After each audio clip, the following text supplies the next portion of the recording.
Hello, intelligence. How are you? Hope you all are good. This is Akshay Chopra and welcome to my YouTube channel that is Akshay Chopra Maths, जहाँ हम HTET 2022 का maths portion discuss कर रहे हैं बेटा level 2 TGT में। Okay, उस series में हम 20 क्वेश्चंस कर चुके थे मैथ्स पोर्शन के। आज हम नेक्स्ट 20 क्वेश्चंस करेंगे, दैट इज़ 111 से स्टार्ट करेंगे। ठीक है, ओके 110 तक 110 तक हम डिस्कस कर चुके हैं। आज क्वेश्चन नंबर 111 से स्टार्ट करेंगे हम। तो देखो बेटा, फर्स्ट क्वेश्चन क्या है। फर्स्ट क्वेश्चन है सिंपल, 135 डिग्री को हमने रेडियंस में लिखना है। 135 डिग्रीज को हमने रेडियंस में लिखना है। ठीक है, अब देखो बेटा, ये भी 11th का काम है। देखो आपको पता है कि जो अपना 1 डिग्री है, ठीक है, चलो 180 डिग्री बोल दो, 180 डिग्री पाई के बराबर होता है। ठीक है, तो अपना 1 डिग्री किसके बराबर हो जाएगा बेटा, पाई अपॉन 180 डिग्री ना। ठीक है, और हमारे पास कितने डिग्री है, 135 डिग्री, तो इट विल बी 1/180 इंटू 135 ना। ठीक है जी, बस अब कटिंग कर दो, आपका आंसर आ जाएगा। तो 5 पे ये बन जाएगा 5 3 ज़ार 15, पीछे बच गया 30, 5 6 ज़ार 30, और ये बन गया 5 2 ज़ार 10, 5 7 ज़ार 35। ओके, तो अब 3 के टेबल पे कटिंग हो जाएगी, तो इट विल बी 12, और इट विल बी 9, फिर it will B 4, it will B 3। ठीक है, तो यानी कि जो आपका 135 डिग्री था वो क्या बन जाएगा, 135 डिग्री बन जाएगा 3 पाई अपॉन 4। क्या बन जाएगा, 3 पाई अपॉन 4, सिंपल। ओके, तो 3 पाई अपॉन 4 ये रहा ऑप्शन नंबर सेकंड। ओके, देखो 112 number question sorry, if sin theta is a over b where theta is in first quadrant then cos theta बताओ। बेटा इसको करने के दो मेथड आपके पास। एक तो आप आइडेंटिटी यूज़ कर सकते हो, sine square theta plus cos square theta 1 होता है, वहाँ से आप साइन थीटा की वैल्यू पुट करके कोस थीटा फाइंड आउट कर सकते हो। ठीक है सॉरी, दूसरा देखो, दूसरा आपके पास एक मेथड हो रहा है, साइन थीटा ए अपॉन बी होता है ना। देखो साइन थीटा क्या गिवन है बेटा आपको, ए अपॉन बी। अब देखो आपने पता नहीं स्कूल लेवल में किया है कि नहीं, 10th क्लास में होता है ना ऐसे, पंडित जी, पंडित बद्री प्रसाद हर हर बोले सोना चांदी तोले, समझे। अब ये पंडित जी का मंत्र क्यों पढ़ा हमने, इससे पता चलता है कि perpendicular upon hypotenuse sine theta के बराबर होता है, base upon hypotenuse cos theta के बराबर होता है, perpendicular upon base tangent theta के बराबर होता है। ठीक है, तो साइन थीटा क्या है, परपेंडिकुलर अपॉन हाइपोटेन्यूज, समझे। यानी कि जो हमारी राइट एंगल ट्रायंगल है जहाँ पे ये थीटा है, परपेंडिकुलर ए गिवन है, हाइपोटेन्यूज बी गिवन है, तो अगर हम अपना पाइथागोरस थ्योरम लगाएं तो वो क्या बन जाएगा, बी स्क्वेयर माइनस ए स्क्वेयर ना बन जाएगा, अंडर द रूट, यही बनेगा बेस अपना, b square minus A square under the root. ठीक है, तो अब क्योंकि कोस थीटा क्या है अपने पास, बेस अपॉन हाइपोटेन्यूज, तो बेस रहा ये, हाइपोटेन्यूज रहा ये, तो बी स्क्वेयर माइनस ए square under root upon B, ये बन जाएगा कोस थीटा। तो बी स्क्वेयर माइनस ए स्क्वेयर ये रहा अपॉन बी, ये बन गया ऑप्शन नंबर 4। ठीक है, दूसरा बेटा आप आइडेंटिटी भी यूज़ कर सकते हो, मैं वो भी बता देता हूँ आपको, कोई बात नहीं। ठीक है, जितने पॉसिबल वेज हैं सब डिस्कस कर लेंगे। ठीक है, क्या है, sine theta equals to A upon B ना, तो अपने पास क्या होता है कि sine square theta plus cos square theta equals to 1, तो यानी कि A square by B square plus cos square theta 1 के बराबर है, यानी कोस स्क्वेयर थीटा क्या आ जाएगा, 1 minus A square by b square, है ना, ऐसे ही होगा। अगर इसका एलसीएम कर लिया तो it will be b square minus A square upon b square. अब कोस थीटा क्या बन जाएगा, plus minus b square minus A square upon b square under the root, बस ये आपका आंसर आ गया। अब देखो क्वेश्चन में उसने स्पेशली मेंशन कर रखा है कि theta is in first quadrant, अगर एंगल फर्स्ट क्वाड्रेंट में है तो फर्स्ट क्वाड्रेंट में कोस पॉजिटिव होता है ना, तो ये नेगेटिव वाली वैल्यू तो ले ही नहीं सकते, तो B square minus A square under the root upon ये स्क्वेयर और रूट कट जाएगा, नीचे बच गया बी ओनली। ओके, तो देख लो यही तो अपनाया था पीछे भी। ठीक है ना, तो आप दोनों मेथड से कर सकते हो जैसे आपको अच्छा लगे। Now the question number 113 is, बड़ा ही अच्छा, बड़ा इजी क्वेश्चन है 9th क्लास का, कि find the value of b की वैल्यू फाइंड करनी है अगर क्या 2x+3 is a factor of 2x+3 इस पोलिनोमियल का फैक्टर है। 2x+3 इस पोलिनोमियल का फैक्टर है। बेटा फैक्टर का मतलब क्या होता है, जैसे मैं कहूँ कि मेरे पास 6 है, उसको मैं 2 × 3 लिख सकता हूँ। ठीक है, तो इसको हम क्या लिखते हैं कि जो 2 और 3 हैं वो 6 के फैक्टर्स हैं। फैक्टर्स का मतलब क्या होता है कि अगर मैं 6 को 2 से डिवाइड करूँगा तो रिमाइंडर क्या आएगा, 0 आएगा। समझे? अगर मैं 6 को 3 से डिवाइड करूँगा तो रिमाइंडर क्या आएगा, 0 आएगा। इसको फैक्टर बोलते हैं। समझे? तो इसी तरह से क्या हो गया फिर, 2x+3 इसका फैक्टर है, यानी कि जब इस पोलिनोमियल को मैं 2x+3 से डिवाइड करूँगा तो रिमाइंडर आना चाहिए सॉरी 0। तो इसके लिए बेटा एक बड़ा शॉर्टकट है। एक तो ये है कि आप इसको डिवाइड कर दो पूरा। ठीक है, देखो बताता हूँ मैं, और लंबा वाला मेथड बता देता हूँ लेकिन वो करेंगे नहीं हम। ठीक है, तो एक तो हमारे पास ये मेथड है इसका कि 2x+3 से हम इसको डिवाइड करेंगे।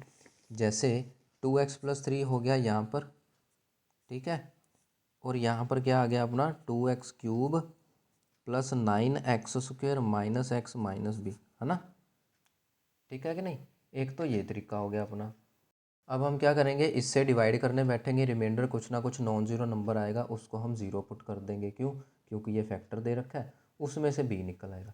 दूसरा बेटा बिल्कुल आसान तरीका होता है कि ये जो आपके पास पोलिनोमियल है ना, जो डिवाइज़र है, ये देखो कहाँ पे 0 बन रहा है, ये देखो कहाँ पे 0 बन रहा है, ये -3/2 पे 0 बन रहा है। समझे? तो वो वाली वैल्यू जहाँ पे ये डिवाइज़र 0 आ रहा है उसको पोलिनोमियल में यानी डिविडेंड में पुट कर दो, तो वही आपका रिमाइंडर होता है। वही क्या होता है आपका रिमाइंडर होता है। तो रिमाइंडर ही सिंपली क्या होगा, रिमाइंडर 2 × -3/2³ + 9 × -3/2² -3/2 -b = 0। समझे? ठीक है, तो ये चीज़ हमारी रिमाइंडर होगी और रिमाइंडर को इक्वल टू 0 कर देंगे। क्यों? क्योंकि फैक्टर है। चलो जी, अब क्या बन गया अपना,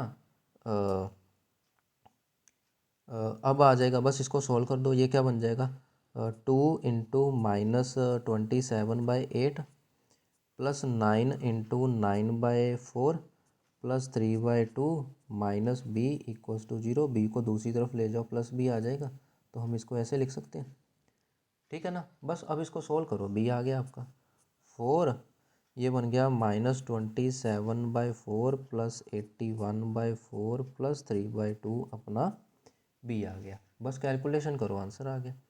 तो -27 + 81 + 6/4 = b। ठीक है, एलसीएम कर लिया ना सॉरी।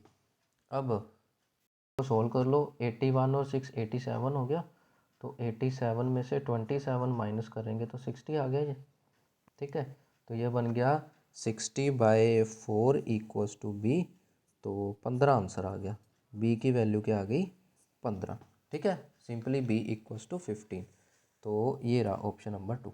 ठीक है, आप चाहो तो लेंदी वाला मेथड भी कर सकते हो, लेकिन अगेन कॉम्पिटिटिव एग्ज़ाम है बेटा, हमें लेंदी मेथड से जितना हो सके बचना है, जितना हो सके बचना है। ठीक है, अब 114 देखो। 114 क्वेश्चन में क्या है बेटा, बिल्कुल आराम से करेंगे, लेकिन ट्रिक्स आपको ऐसे ही बताऊंगा ना कि भूलोगे नहीं आप कभी। देखो, the ratio of incomes of 2 persons is 9:7। 2 persons हैं, मान लो ए एंड बी हैं, दोनों की इनकम की रेशो दे रखी है 9 और 7। इनकम की रेशो दे रखी है 9 और 7। ठीक है, तो ये है जैसे ए और बी की इनकम क्या है 9:7, यानी ए की इनकम आ गई 9x और जो बी है अपना उसकी इनकम आ गई 7x। ऐसे ही होगा। ठीक है, अब the ratio of their expenditures, लो जी उनके खर्चे की रेशो भी दे दी 4:3। ये है ए का एक्सपेंडिचर, ये है बी का एक्सपेंडिचर, क्या हो गया 4:3। ठीक है, यानी ए का एक्सपेंडिचर आ गया 4y एंड जो बी का एक्सपेंडिचर आ गया वो आ गया 3x, ओ सॉरी 3y। अब आप ये बोलोगे कि सर वहाँ पे x क्यों यूज़ करा, वहाँ पे y क्यों यूज़ करा? अब बेटा रेशो है, रेशो सिंपलेस्ट क्वांटिटी होती है, आपको लास्ट वीडियो में भी बताया था। सॉरी, जैसे मैं कहूँ कि 1:2 है, मुझे नहीं पता कि ये 1:2 कैसे आई, समझे। हो सकता है ये 1/2 हो सकता है ये 2/4 हो सकता है ये 4/8 हो, सबका आंसर 1:2 ही तो आ रहा है, समझे। तो 1:2 से हम ये नहीं बता सकते कि एक्चुअली ओरिजिनली फ्रैक्शन क्या थी, तो हम साथ में एक्स लगा देते। अब क्योंकि इनकम और एक्सपेंडिचर एक जैसे थोड़ी होंगे, तो साथ में यहाँ पे अलग चीज़ वाई लगा दी। बात को समझे, ठीक है। अब क्वेश्चन में क्या है, क्वेश्चन में है कि if each of them manages to save 2000 rupees पर मंथ, ईच का मतलब दोनों, अगर दोनों बंदे 2000 रुपये एक महीने का बचा रहे हैं then one person monthly income, तो किसी एक पर्सन की मंथली इनकम बताओ कितनी है, समझे। अब मैनेजेस टू सेव, यहाँ पे सेविंग दे दी 2000। अब बेटा सेविंग है, अगर मैं सेविंग की बात करूँ, अगर मैं ए की सेविंग की बात करूँ तो इनकम में से मैं एक्सपेंडिचर को घटा दूंगा ना भाई साहब, यही तो होता है इनकम में से एक्सपेंडिचर को घटाना। जैसे ये देखो सिंपल सी बात है, कॉमन सेंस की बात है। मान लो मैं कहूँ कि मेरी इनकम 100 रुपये है, मतलब मेरे पास कितने हैं, 100 रुपये हैं। मैंने कितने खर्च कर दिए भाई साहब, 60 रुपीज़ मैंने खर्च कर दिए, तो सेव कितने करे, 40 रुपये बच गए कि नहीं, तो वो माइनस करके ही तो आया। बात को समझ रहे हो। तो ये जो सेविंग थी ये किसके बराबर है, इनकम में से सब्ट्रैक्ट करेंगे एक्सपेंडिचर को। बात को समझे, ये तो कॉमन सेंस की बात भी है, ठीक है ना। तो आपकी सेविंग कितनी होगी, आप इनकम में से अपना खर्च जो भी माइनस कर दो वो आपकी सेविंग बची। अगर ए की बात करें, अब देखो अगर ए की बात करें तो एक्सपेंडिचर इनकम कितनी है ए की 9x, तो ए के लिए ये बन जाएगा 9x minus 4y equals to 2000, क्योंकि सेविंग दे रखी है उसने, ठीक है। एंड बी के लिए बात करें तो 7x माइनस 3y, ये भी कितनी है 2000, क्यों, क्योंकि उसने बोला था कि हर एक बंदा क्या 2000 रुपये बचा रहा है महीने का। अब ये दोनों 2000 के बराबर हैं, यानी कि ये दोनों आपस में सेम है। बात को समझ रहे हो।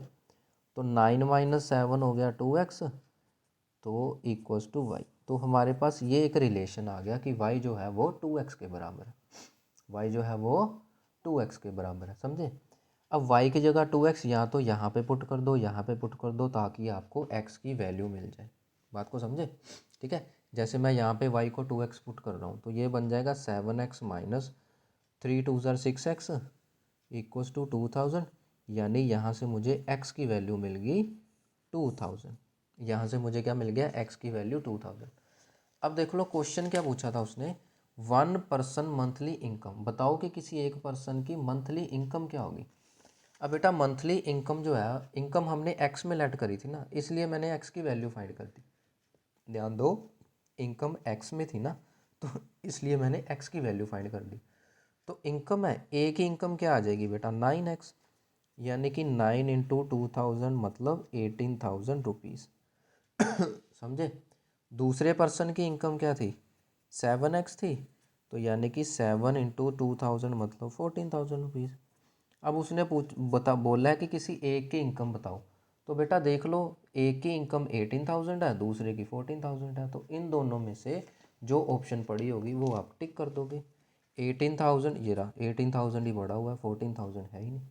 बात को समझे। पेपर में अब ये ना कहना कि सर अगर दोनों ऑप्शन दिए, दोनों ऑप्शन देगा ही नहीं बेटा, क्योंकि क्वेश्चन में क्या है, वन पर्सन मंथली इनकम, कि एक पर्सन की बताओ, तो दोनों की तो ऑप्शन में डालेगा ही नहीं वो, ठीक है। फिर आप किसको टिक करोगे, दो ऑप्शन थोड़ी ठीक होते हैं, एक ही ऑप्शन ठीक होता है, समझे ना बात को, ठीक है।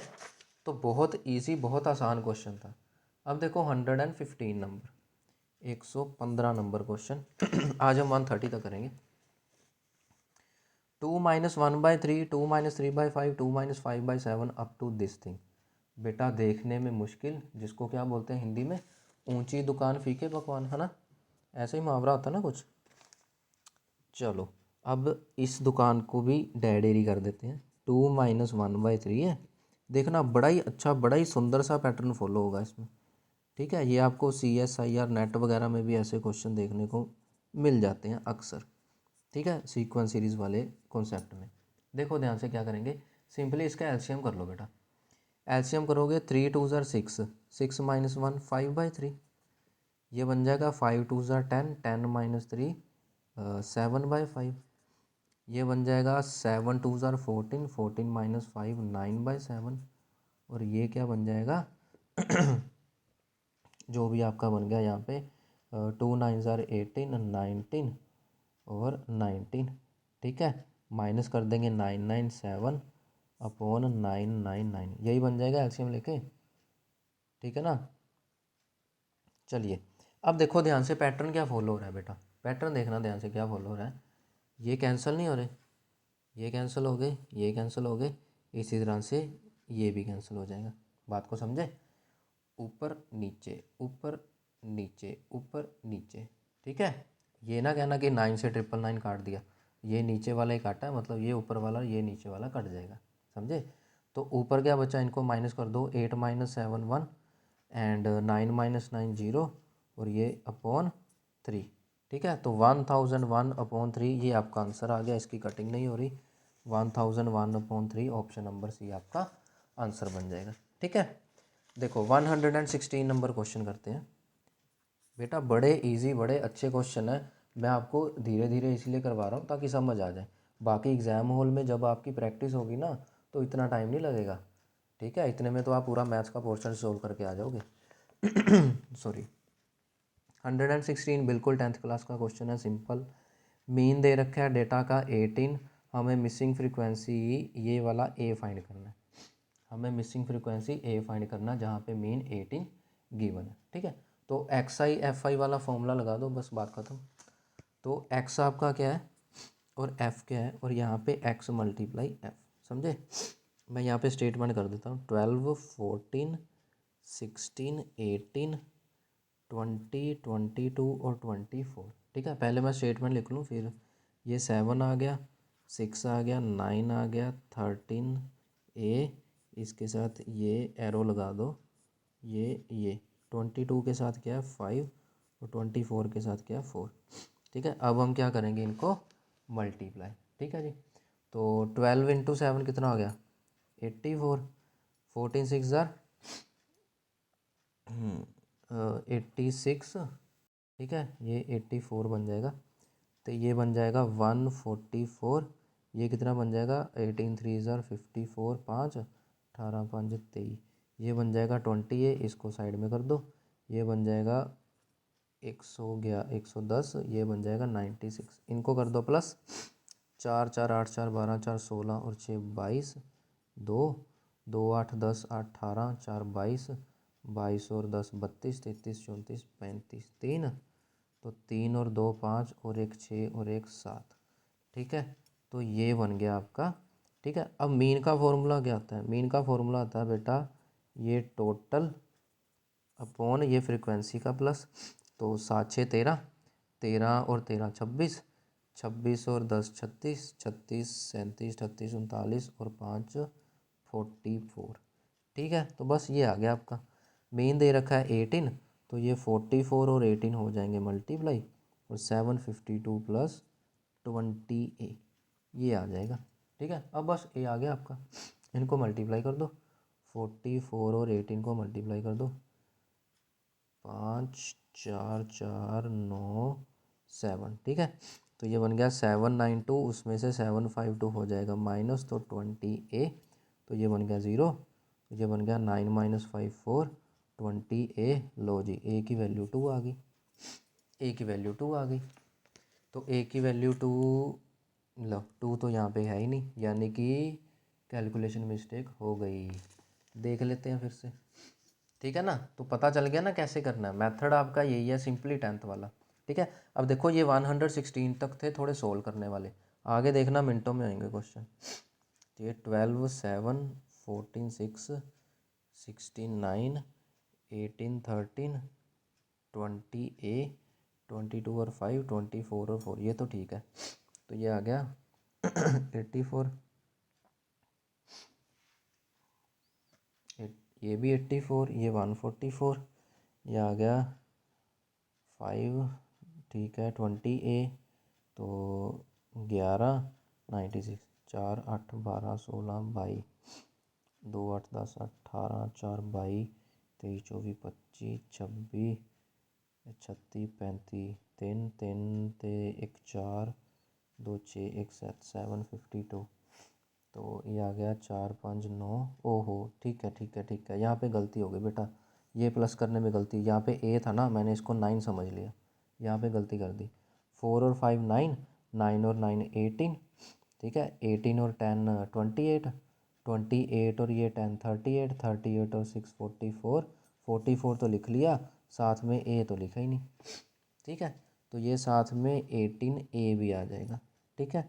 तो यहाँ पे आ जाएगा 2a, ठीक है कि नहीं, ये उधर जाके माइनस होगा तो 2a आएगा ना, तो यहाँ पे 2a आ जाएगा, तो a की वैल्यू 20 बन जाएगी। a की वैल्यू क्या बन जाएगी 20, ऑप्शन नंबर 2, ठीक है। 117 देखो बेटा, इस तरह के क्वेश्चन अक्सर पूछ लेता है, लेकिन बड़े इजी होते हैं, बड़े ही इजी होते हैं। देखो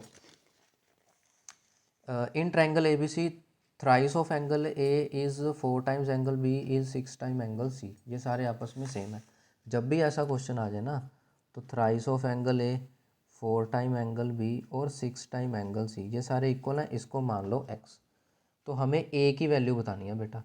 अब देखो एक ट्राइंगल है, ट्राइंगल में आपको पता है तीनों एंगल को प्लस करके 180 डिग्री बनता है कि नहीं। तो बस एंगल ए क्या बन गया x/3, प्लस एंगल बी क्या बन गया x/4, प्लस एंगल सी क्या बन गया x/6, कितना है जी 180 डिग्री। इसको सोल्व कर लो, बस आपका आंसर आ गया, ठीक है ना। तो ये बन गया 3 4 और 6 का एलसीएम। अच्छा बेटा एलसीएम का शॉर्टकट बता देता हूँ आपको, एलसीएम का शॉर्टकट बता देता हूँ। जो सबसे बड़ा नंबर है ना, उसका टेबल रीड करना शुरू कर दो, ठीक है। और देखो बाकी दोनों के टेबल में वो नंबर आ रहे हैं कि नहीं। 6 2 ज़ार 12, 12 4 के टेबल में भी आता है, 13 में भी आता है, तो 12 हो जाएगा आपका एलसीएम। बात को समझे, बजाय कि ऐसे ऐसे करके टाइम वेस्ट करो, क्या करो बड़े वाले बड़े वाले नंबर का टेबल रीड करो। 6 1 ज़ार 6, इन दोनों में नहीं है।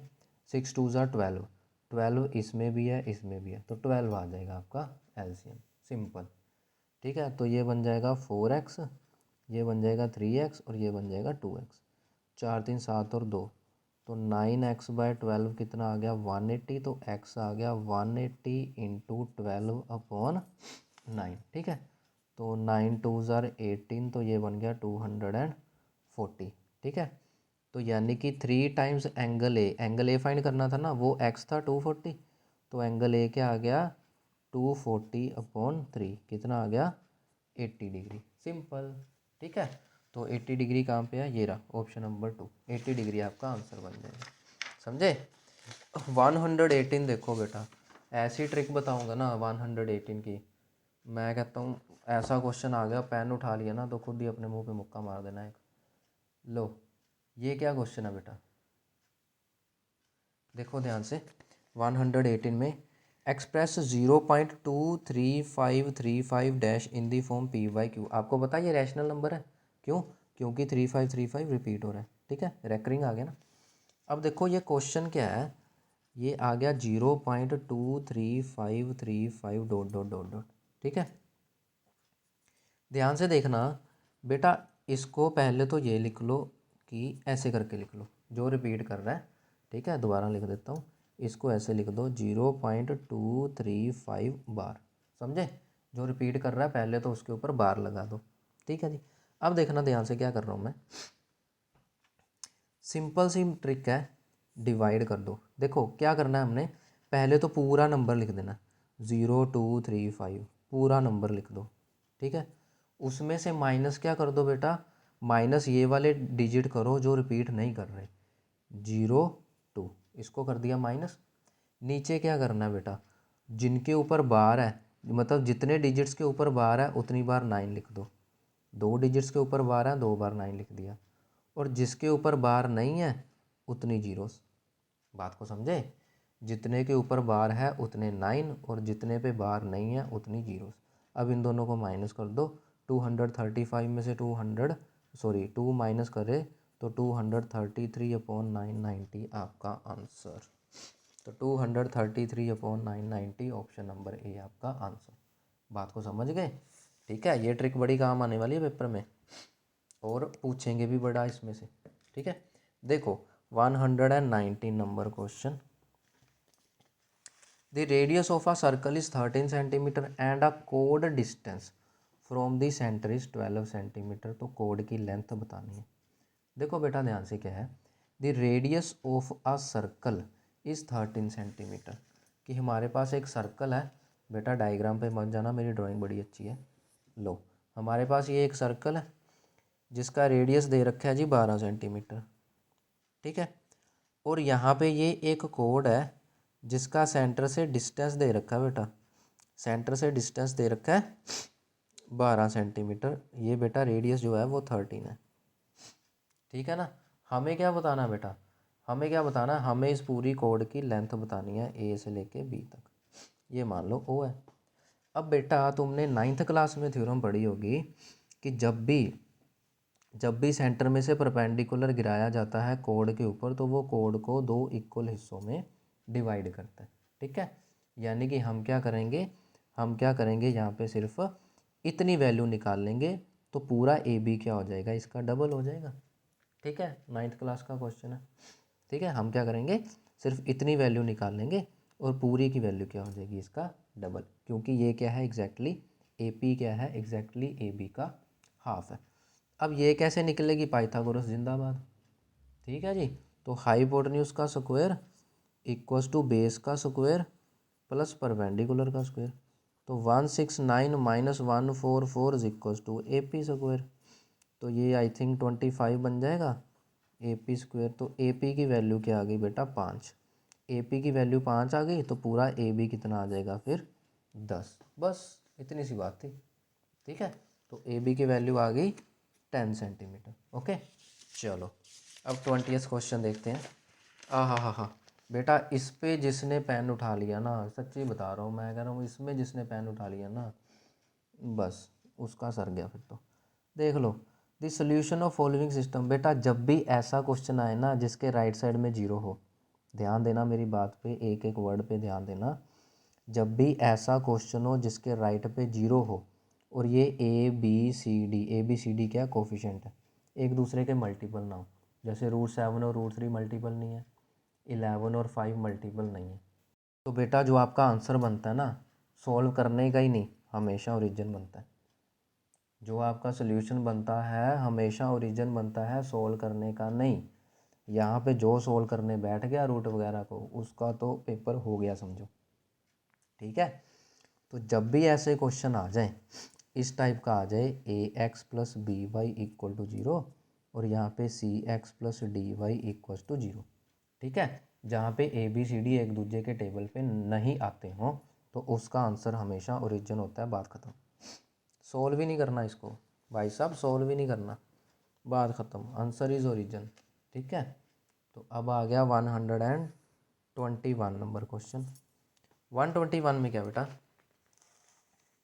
द डिफरेंस बिटवीन, ये अच्छा क्वेश्चन आ गया थोड़ा सा, the difference between compound interest और सिंपल इंटरेस्ट इज़ ₹620। बेटा कंपाउंड इंटरेस्ट है आपके पास और सिंपल इंटरेस्ट है, उनमें जो डिफरेंस है वो 620 दे रखा है, ठीक है। फॉर कितना है, for 3 years eight 10% per year, ठीक है, 3 वर्ष के लिए 10% वार्षिक दर से, समझे। हमें क्या बताना है, मूल धनराशि यानी कि प्रिंसिपल अमाउंट, प्रिंसिपल बताना अपने को, ठीक है। देखो बेटा यहाँ पे कुछ नहीं करना, फॉर्मूले लगाने हैं बस। सी आई का फॉर्मूला क्या आता है, पी 1 + r/100 और माइनस एस आई का फॉर्मूला क्या आता है, P × R/T/100, बस बात ख़त्म। यहाँ पे वैल्यूज़ पुट करो, कैलकुलेशन करो, आपका आंसर आ गया, ठीक है। अब देखो बेटा P तो हमें फाइंड करना ही है, तो 1 + R था 10 और यहाँ पर था पावर 3 माइनस P × R था 10, T था 3/100 = 6 and 20, ठीक है। तो ये बन जाएगा 0 से 0 कट, ये बन जाएगा 11/10 का cube minus P minus 3P/10 = 620। बस सॉल्व कर लो, P आ गया, P हमें फाइंड करना था, क्वेश्चन ख़त्म है। ये बन जाएगा आई थिंक 1331, है ना। 11 का क्यूब मेरे ख्याल से यही होता है, minus p minus 3p/10 equals to 620।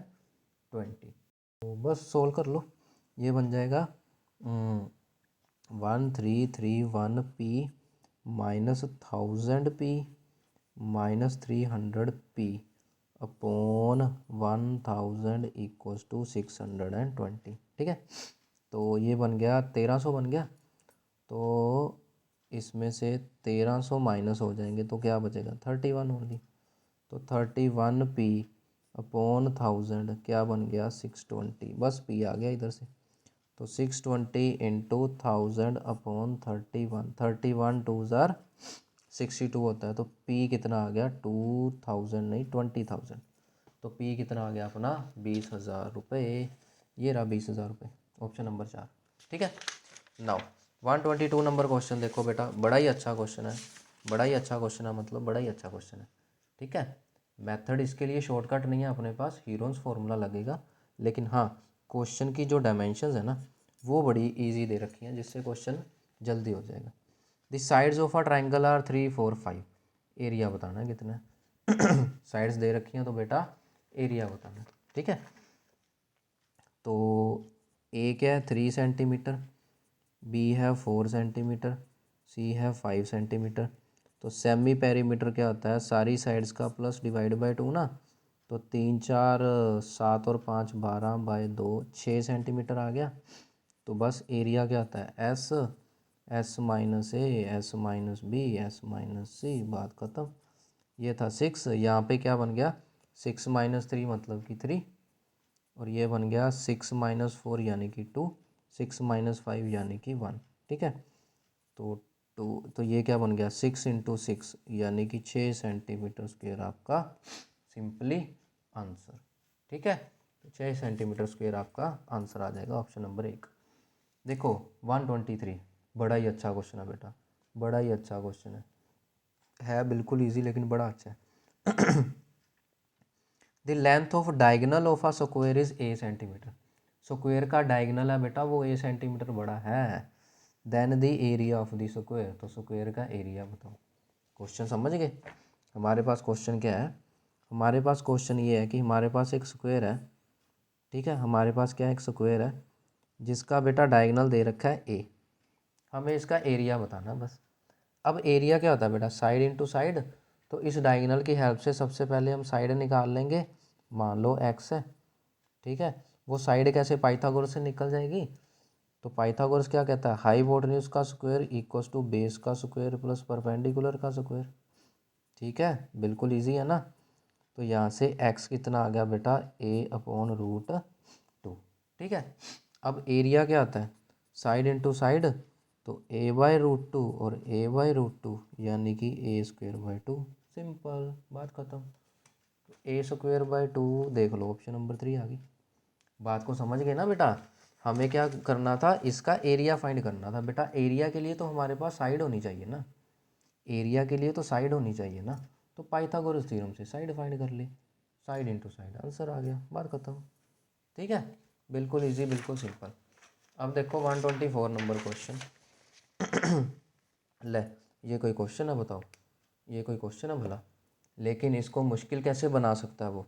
देखो which of the following statement is ठीक, इनमें से कौन सी स्टेटमेंट ठीक है जी, किसके बारे में डिस्क्रिमिनेंट के बारे में इस क्वाड्रेटिक इक्वेशन के।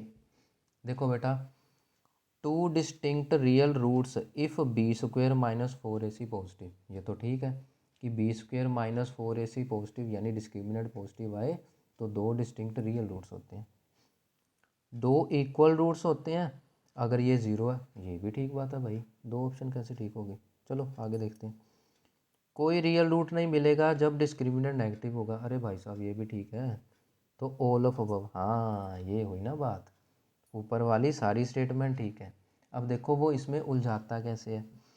देखो बच्चे क्या करेंगे एक्साइटमेंट में खुशी खुशी में, फर्स्ट ऑप्शन मिल गई, दो डिस्टिंक्ट रियल रूट्स हैं अगर b² - 4ac पॉजिटिव है, चलो जी इसको टिक करके भाग जाएंगे, सेकंड थर्ड फोर्थ देखनी नहीं। ओ भाई साहब इसको भी थोड़ी इज्जत दे लो, नज़र मार लो यहाँ पे भी, समझे। तो ये नहीं है पहली ऑप्शन आ गई, कई बार ऑल ऑफ अबव या बोथ ए एंड बी कुछ ऐसा भी दिया होता है। तो सारे देख लिया करो एक बार आराम से, ठीक है। 125th, ये तो अपना क्या कहते हैं इसको, पेडागोजी का क्वेश्चन आ गया। विच मैथमेटिशियन रोट लीलावती बुक। बेटा बड़ी कमाल की बुक है, कभी पढ़ के देखना। लीलावती बुक ये लिखी थी हमारे भास्कराचार्य सेकंड ने, ठीक है, लीलावती बुक। 126, दी HCF और LCM ऑफ 96 और 404। देखो भाई साहब ध्यान से, HCF का मतलब क्या होता है, हाईएस्ट कॉमन फैक्टर, जो कि इन दोनों को डिवाइड करे। अब देख लो भाई साहब, 96 को 4 डिवाइड करता है, तो देख लो 4 2 ज़ार 8, 4 4 ज़ार 16, ये तो डिवाइड कर गया। और 404 को तो करता ही है।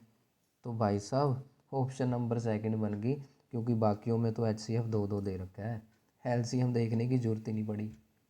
समझे, ऐसे क्वेश्चन करते हैं प्रेजेंस ऑफ माइंड। जरूरी नहीं है हर किसी क्वेश्चन में शॉर्टकट ट्रिक लगे, कहीं पे भाई साहब अपना दिमाग भी लगाना पड़ता है। हर जगह शॉर्टकट ट्रिक नहीं लगानी, कहीं पे presence of mind, common sense, जो भी आपको अच्छा लगे, ऐसी चीज़ें भी यूज़ हो जाती हैं, ठीक है। अब हाईएस्ट कॉमन फैक्टर है ना, तो यहाँ पे देखो हाईएस्ट कॉमन फैक्टर क्या है, 4 दिख रहा है मुझे, तो मैंने 4 से डिवाइड करके देख लिया बन रहा है कि नहीं। ना बनता तो ये ऑप्शन गलत हो जाती, फिर इनमें से देखते, ठीक है ना।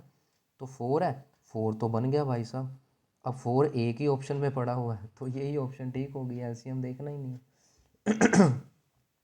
ठीक है, LCM देखना ही नहीं है। चलो 127, the sum of 3 consecutive even positive numbers is 28। अच्छा, सबसे पहले तो 3 है, कंसेक्यूटिव है, इवन है और पॉजिटिव भी है। 3 कंसेक्यूटिव इवन पॉजिटिव। अच्छा, कंसेक्यूटिव का मतलब पता है, चलो कॉम्पिटिटिव एग्जाम की तैयारी कर रहे हो इतना पता ही होगा, ठीक है, फिर भी बता देता हूँ। कंसेक्यूटिव का मतलब क्या होता है बेटा, कंसेक्यूटिव का मतलब होता है साथ साथ वाले। कंसेक्यूटिव का मतलब होता है साथ साथ वाले, विदाउट एनी गैप, गैप के बिना, गैप के बिना। जैसे मान लो मैं लिखूँ 1 2 3 4 5 6, ये नेचुरल नंबर लिख दिए। उसने बोला कि इसमें से कंसेक्यूटिव नंबर उठाओ, यानी कि अगर मैंने 2 उठा लिया ना, तो या तो मैं 2 1 का पेयर बनाऊंगा या मैं 2 3 का पेयर बनाऊंगा, मतलब ये कंसेक्यूटिव बन गए। 2 और 1 कंसेक्यूटिव हो गए, 2 और 3 कंसेक्यूटिव हो गए। ये नहीं है कि मैं एक 4 ले लूँ और एक 6 ले लूँ, वो कंसेक्यूटिव नहीं होंगे। 4 एंड 6 ये कंसेक्यूटिव नहीं होंगे, क्यों, क्योंकि बीच में हमने 5 को छोड़ दिया। कंसेक्यूटिव का मतलब होता है कि हम कोई भी छोड़ेंगे नहीं, कोई भी छोड़ेंगे नहीं, ठीक है। अब 3 कंसेक्यूटिव इवन नंबर दे दिए। अब देख लो भाई, पहला इवन नंबर 2 है, अगला 4 है, अगला 6 है, 2 2 का गैप आ रहा है कि नहीं। 2 + 2 4, 4 + 2 6, तो यानी कि मेरे 3 कंसेक्यूटिव इवन नंबर क्या हो गए, अगर एक x है तो अगला x+2 हो गया और अगला x+4 हो गया। बात को समझे, ये 2 है, इसमें 2 और ऐड करा 4 आ गया, इसमें 4 और ऐड करे तो 6 आ गया। बात को समझे। अब क्वेश्चन क्या बोला उसने, इन तीनों का प्लस कर दो भाई साहब, इन तीनों को कर दिया प्लस। ये किसके बराबर है, ये किसके बराबर है, इज 28 मोर, 28 मोर, मोर का मतलब ज़्यादा, ज़्यादा का मतलब प्लस, ठीक है, then the average of 3 numbers. लो जी, इन तीनों नंबर्स की, ये एक आ गया, ये दूसरा आ गया, ये तीसरा आ गया, और ये इनकी एवरेज आ गई। क्वेश्चन को समझे, क्वेश्चन को समझे। क्वेश्चन क्या था कि इन तीनों का जो प्लस है, इन तीनों की एवरेज से 28 ज़्यादा है। इन तीनों का जो प्लस है, इन तीनों की एवरेज से 28 ज़्यादा है। तो बस आंसर आ जाएगा अभी, 1 2 3, 3x + 2 और 4 6, ये 28 को इधर ले जाओ माइनस हो जाएगा, ये क्या बन गया 1 2 3 + 6/3, समझ गए, ठीक है।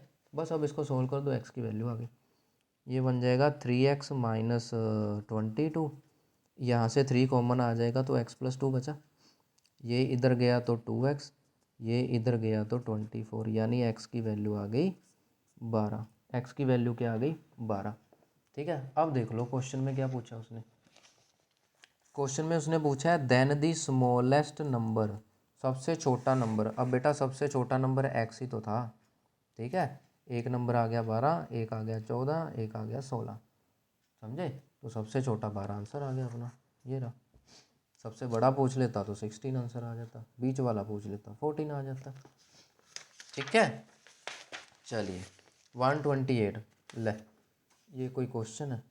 क्वेश्चन तो क्वेश्चन ना मतलब सारे ऐसे ना, पता नहीं जैसे एग्जामिनर अपनी जान पहचान वाला बैठा है। ठीक है, तो 128 नंबर क्वेश्चन देखो, इसमें क्या है, बड़ा इजी क्वेश्चन है 128। क्वेश्चन तो वैसे सारे इजी हैं। 128 में देखो क्या है कि if the ratio of principal amount and simple interest, मतलब प्रिंसिपल और एसआई में रेशो दे रखी है 25:1, तो जहाँ पे रेशो वहाँ पे एक्स। तो प्रिंसिपल कितना हो गया बेटा अपना, प्रिंसिपल हो गया 25x और सिंपल इंटरेस्ट कितना हो गया x।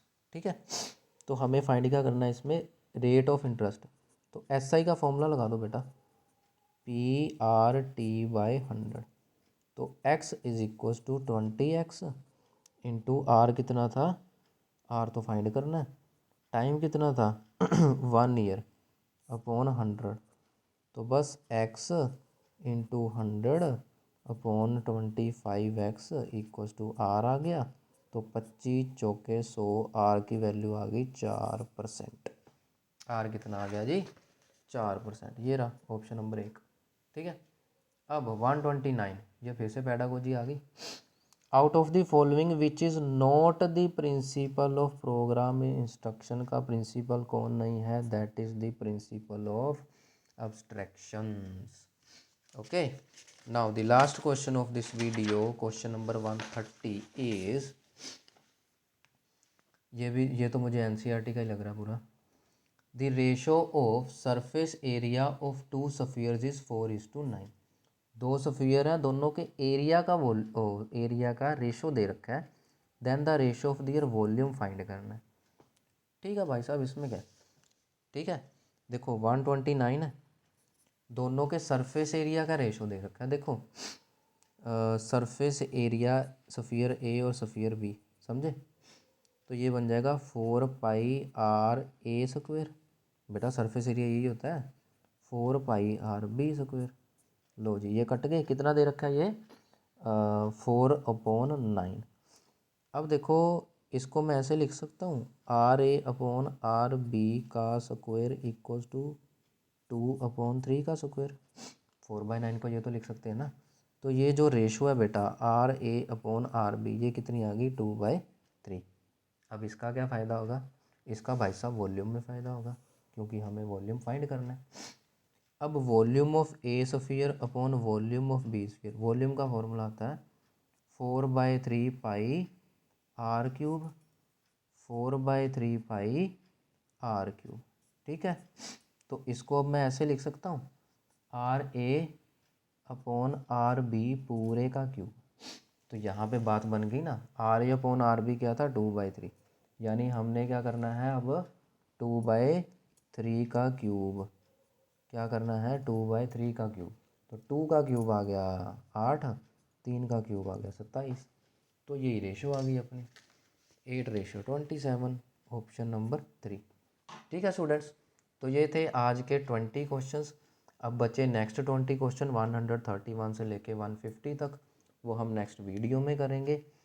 ठीक है, डिस्क्रिप्शन में बेटा व्हाट्सएप ग्रुप का लिंक मेंशन है, तो डिस्क्रिप्शन में चेक करना, व्हाट्सएप ग्रुप में ऐड होना ताकि अपने डाउट्स क्लियर कर सको। तो बेटा मिलते हैं नेक्स्ट वीडियो में, till then good bye and take care.